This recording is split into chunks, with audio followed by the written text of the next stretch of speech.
In this video, we are going to talk about some of our basic trig identities. So first, we're going to talk about the graph of sine of x and think about its symmetry. So if I were thinking about the graph of sine of x, it would look something like this. And if I were to make it continue the other way, on the other side of the y-axis, it would look something like this. So if I think about the symmetry is with the origin. And when we have graphs that have symmetry with respect to the origin, we consider those to be odd functions. So what does that mean in terms of our trig functions, or just functions in general? So if I have a function that is odd, what that means is that if I put a negative x in, that's going to be equivalent to the negative function. And the easiest example of this is if I have negative x cubed, that'd be the same as negative x cubed. So what does this mean in terms of sine? Well, if I have sine of negative theta, this would be equivalent to negative sine of theta. So how can we apply this? So if I have sine of 11 pi over 6, well, sine of 11 pi over 6 would be negative 1/2. So if I did sine of negative 11 pi over 6, this would be the same as the negative sine of 11 pi over 6. So it would be negative 1/2, which would be positive 1/2. All right, let's think about the same thing now for cosine. So when we talk about cosine, I'm going to sketch a little graph over here. And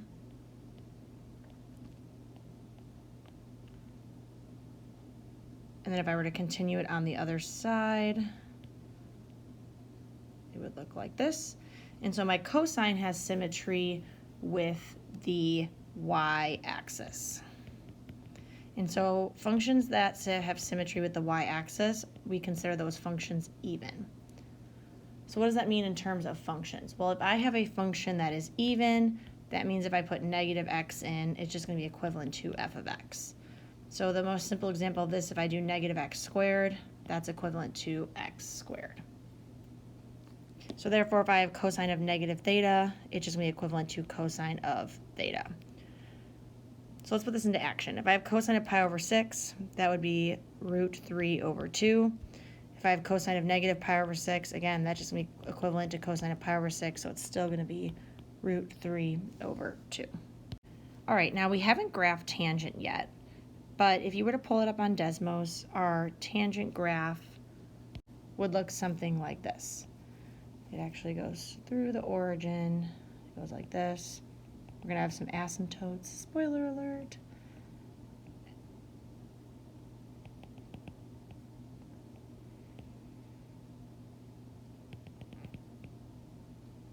So it's going to look something like this. And so this is going to have symmetry with the origin as well. So then tangent of negative theta is going to be the same as negative tangent of theta, just like with sine.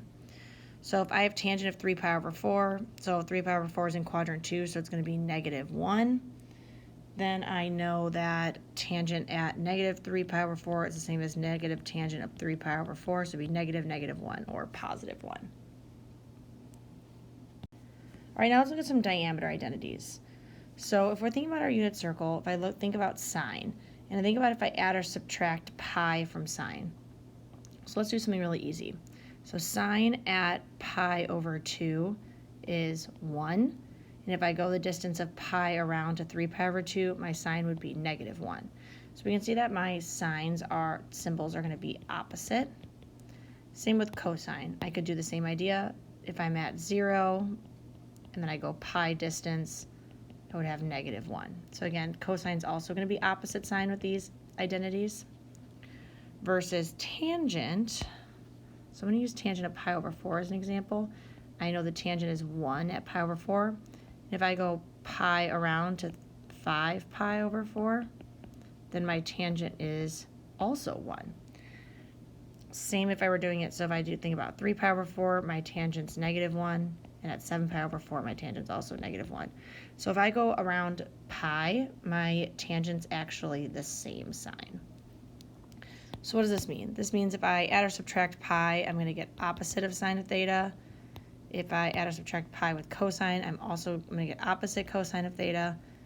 If I add or subtract pi, I'm just going to get whatever tangent of theta is equal to. All right, so now let's use these identities.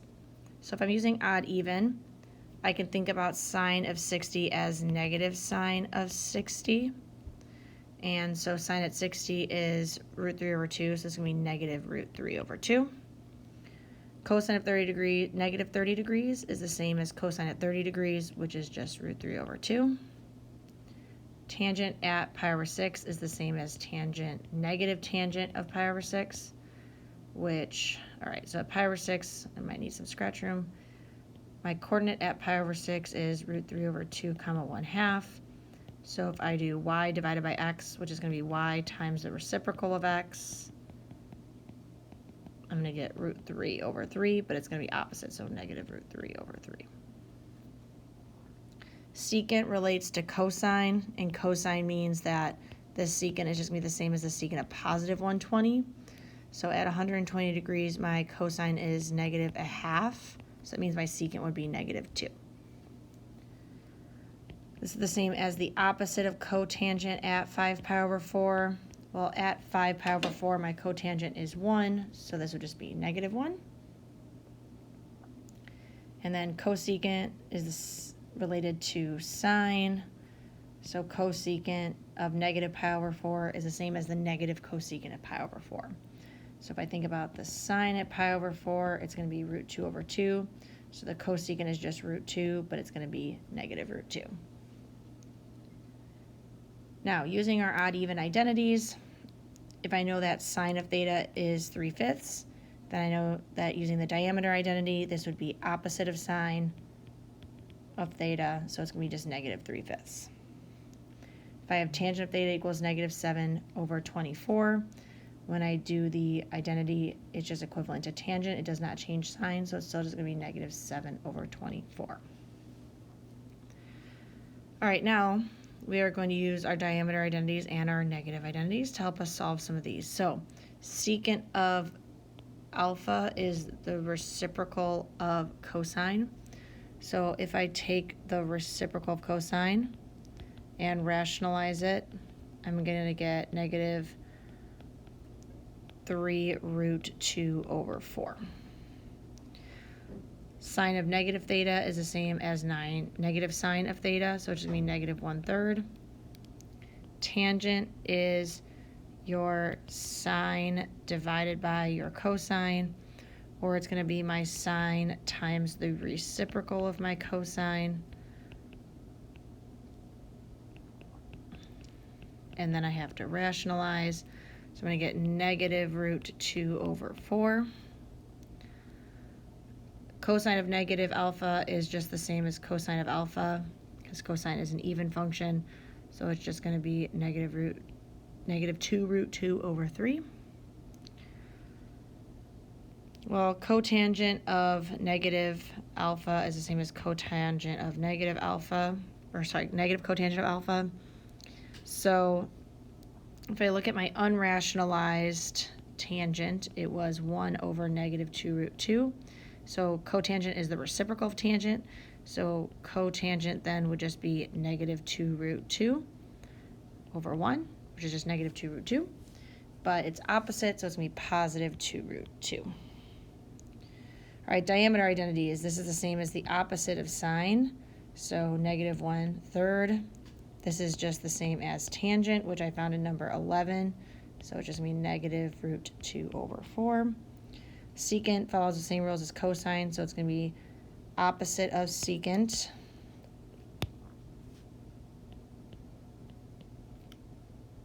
And secant we found in number 9, so opposite would be just positive 3 root 2 over 4. All right, this lesson's a little bit of a challenge problem. We're going to find sine if cosine is a over b and tangent is negative c over a.